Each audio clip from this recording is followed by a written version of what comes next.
please tell me your name, your age, and your civil status. You can call me Carmela for shortest. I am married and I'm 34 years old. Do you have kids? Yes, ma'am. How many and how old? I have two girls, 8 years old and 6 years old. Okay. Who will take care of your kids while you'll be here in Romania? My husband will take care of them as well as my mother. What is your husband doing? Well, he's currently driving our own public utility motorcycle. Okay. Tell me something about your previous experience. Where did you work before? What did you do? I've already worked at UAE for a year. I was an elementary teacher there and a volleyball and football coach as well. That's for a year. Here in the Philippines, I have taught grade 4, 5, and 6, as well as high school students for 10 years, and 2 years of being a college instructor. Okay. How old were the kids that you taught? Well, my experience in teaching is only limited for ages 9 and above. Okay. Here in Romania, you are applying for a teacher, right? Yes, ma'am. Okay. But also you have to know that here you will be a stay in, so that you won't have 8 hours program, you will be in a family and the kids will go to school and you will have some time, spare time. Tell me if you agree to do some household. Well, it depends on the household work because my focus is specifically for teaching. For spare time, I could look after the kids' stuff, prepare their clothes, clean up their room, and prepare for their arrival in case they have assignments and review for their current lessons. But here we are talking about the household in all the house, like I don't know, mopping, dusting, washing clothes, something like this.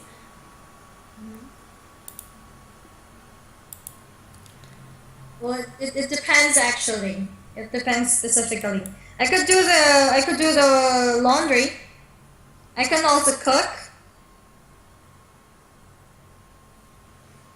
I just want to make clear the fact that it won't be an 8-hour job. You won't be only a teacher. You also will live in a family so that you will help them with the household, with the things that are not basically regarding the kids.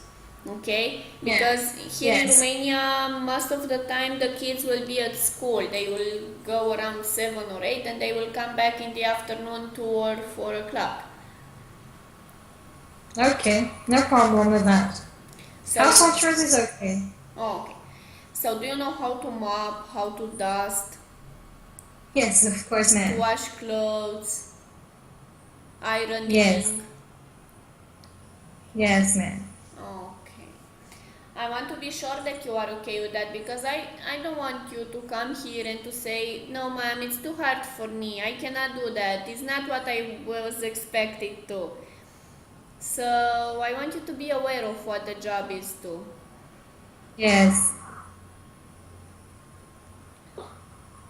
Okay, good. Yes. Let's say that you are here in Romania taking care of 3-year-old girl, and you have to play some educational games with her. What games do you propose us to play with her? Well, if it involves educational games, we could do the word games, Scrabble, Word Factory, Word Hunt as well, and what do you call this? We have a certain board game here. Basically, board games. Okay, and if there is a house with a big garden outside, what can you play outside with her? Well, I can teach them sports, ball games specifically, football, soccer, volleyball, basketball, any ball games. Okay. Let's say that you are in the house and the 5 years old boy that you are taking care of wants to paint the wall. How do you stop him not painting the wall? Instead of the wall, I'd give him a paper where he can draw freely and explain to him that drawbirds are different from the walls of the house. But the kid likes to paint the wall and he doesn't like the paper. How do you convince him? He doesn't care about what is wrong or good, nice or not. He wants to paint the wall. I could put on a certain screen, a certain paper, where he could, 5-year-old children are, how would I explain it? Instead of the wall, I can definitely divert their attention instead of, because they see the wall as a wide space that they can draw, definitely. So instead of seeing one idea, I'd offer him another idea where he can paint more instead of the wall. Because I would explain to him, wall is limited. The paper that I'm going to give you, a large paper that I'm going to give him, is limitless. So instead of a sheet of paper, we're going to make our own wall. And that would advise his attention. Okay. You are in the playground with the kid. And you know that you have to be home around 5 p.m. but it's already 4:30 and you have to go to home. But the kid doesn't want to go home. How do you convince the kid to go home? I will tell him, for example, that if he's much into food, I tell him that we're going to make food in the house.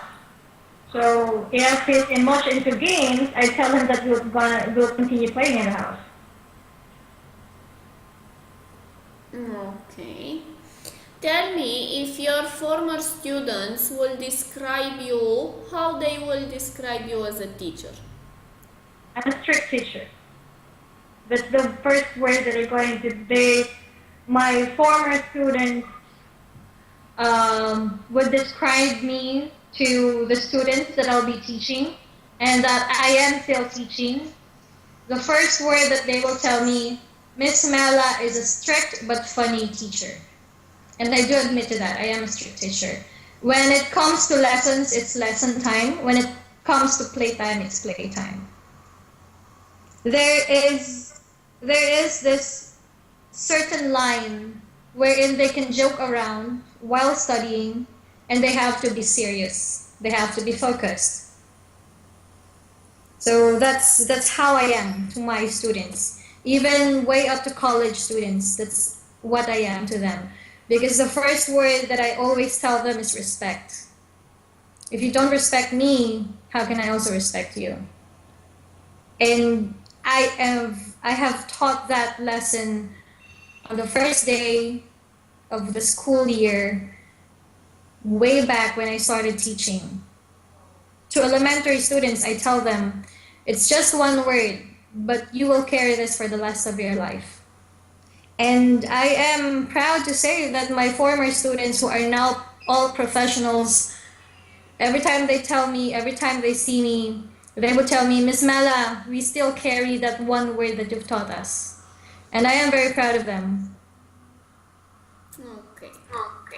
How will you describe yourself? I would describe myself as an old-fashioned lady. Why is that? I don't wear shorts.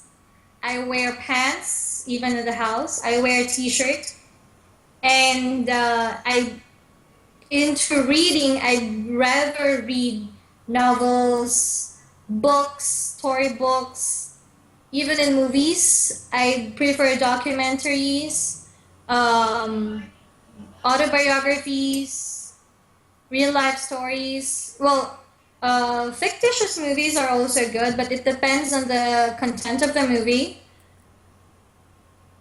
I am a bit funny in my own way. I love to cook. I love to draw. I love to write.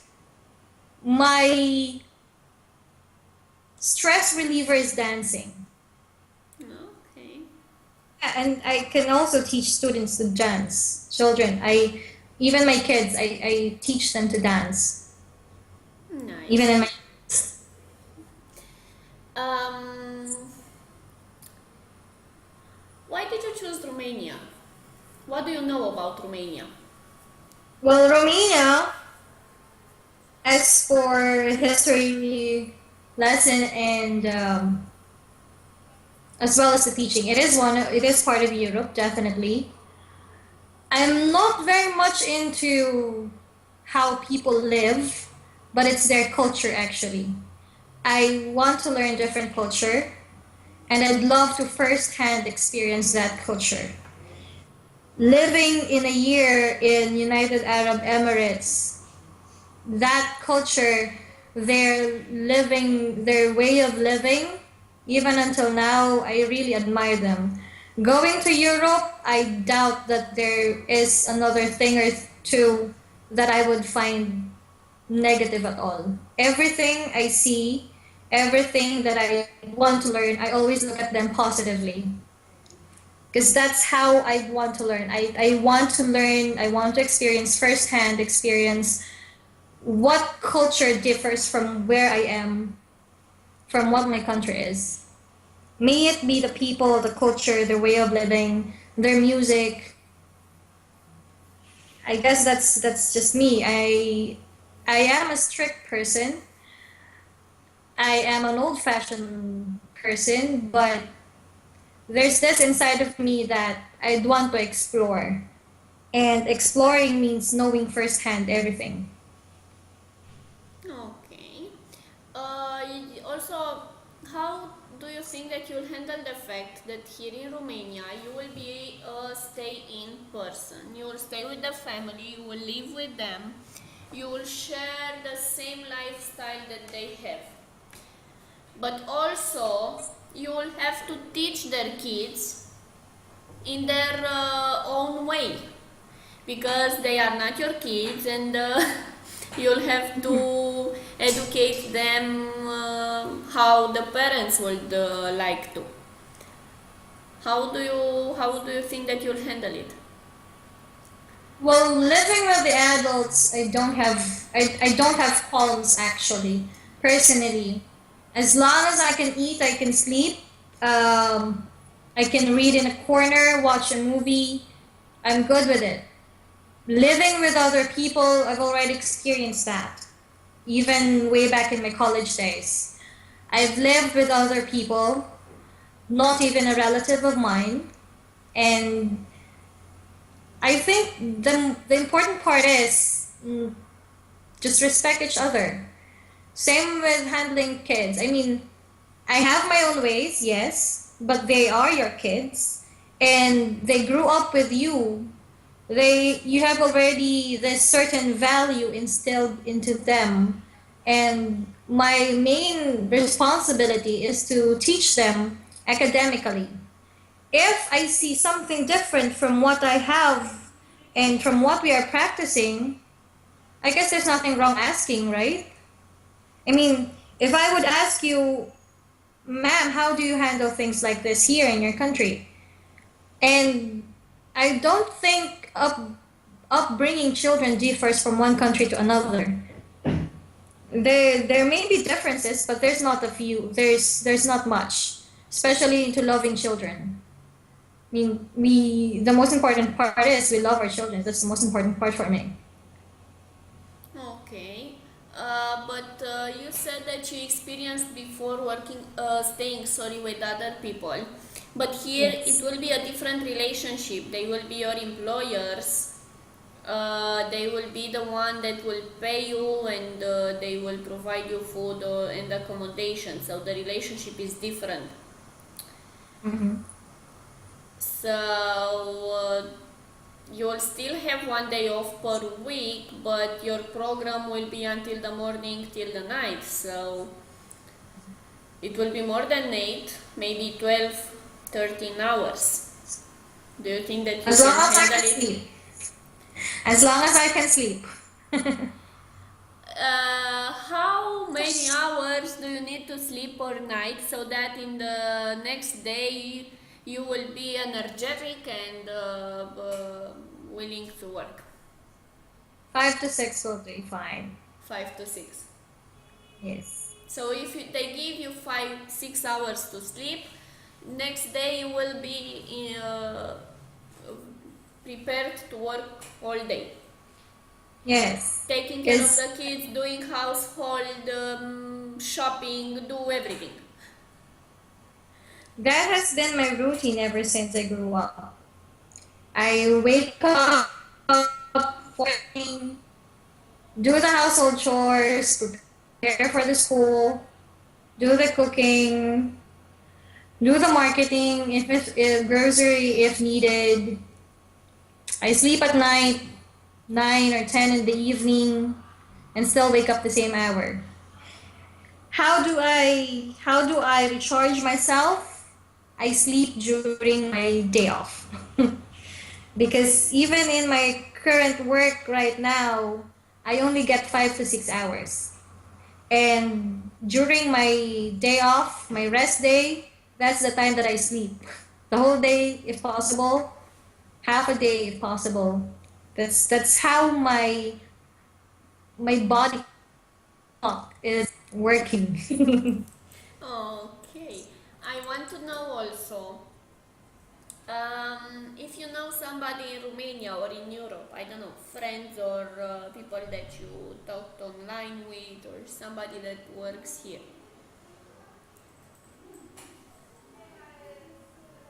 I don't I don't recall I have anyone there. Most of my relatives are in Asia and in Middle East.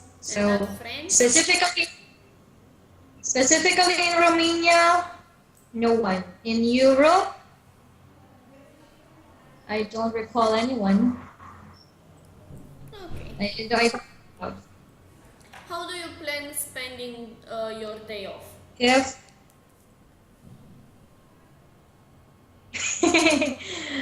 well, basically it's more of sleeping. That's how I recharge my body. And I read books, I cook, I watch movie. If I can do exercise outside the house once a week, just to recharge my strength. That's how I usually do. That's I don't know. That's not a planned activity, but that's what I've been doing ever since. Every time I have my rest day, Okay. I sleep. I wake up late. If it's non-working day, I wake up late. I prepare my clothes, do my laundry. I'm doing multitasking actually. If it's my rest day, after I wake up late, like 9 or 10 in the morning, once I wake up, I start doing my laundry while cleaning my room, watching the TV while waiting for my laundry to finish. It's basically multitasking. Okay. Uh, I think this is all for me. So, if one of our employers will select you, I will let you know. Okay? yeah. Thank you for coming